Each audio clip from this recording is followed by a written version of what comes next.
Oral sex کا issue, جس کی مختلف شکلیں جو ہیں وہ معاشرے کے اندر رائج ہیں، کچھ صحیح ہیں کچھ غلط ہیں۔ اس میں بنیادی اصول آپ سمجھ لیجئے، اور وہ ہے سورۃ البقرہ کی آیت نمبر 187۔ اعوذ باللہ من الشیطان الرجیم، بسم اللہ الرحمن الرحیم۔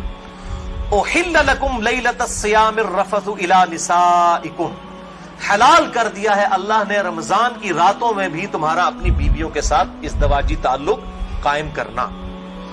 ہن لباس لکم، تمہاری بیویاں تمہارا لباس ہیں، وانتم لباس لہن، اور تم اپنی بیویوں کا لباس۔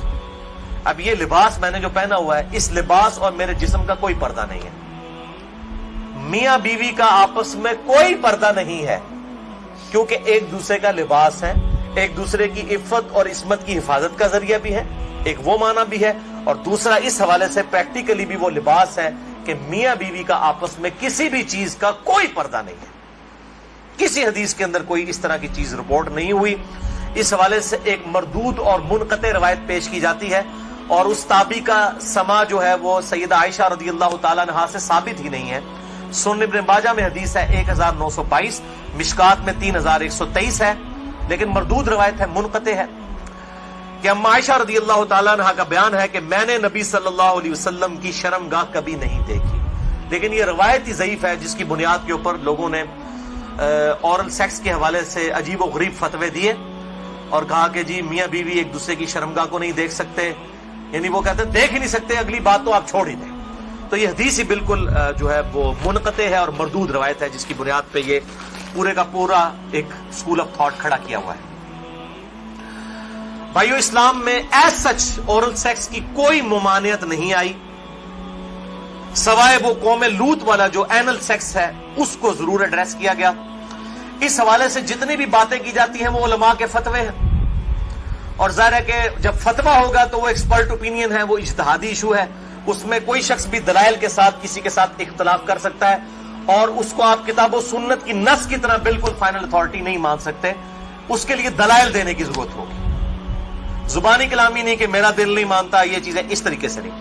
بہرحال اورل سیکس کے حوالے سے میڈیکل ایشو ضرور ریزالو کرنا چاہیے، کیونکہ اس قرآن حکیم نے ہمیں دو ہی علوم بتائے ہیں، ایک ریویلڈ نالج جو وحی کا علم ہے، اور دوسرا acquired knowledge, the knowledge obtained through observations and experiments، science کا علم۔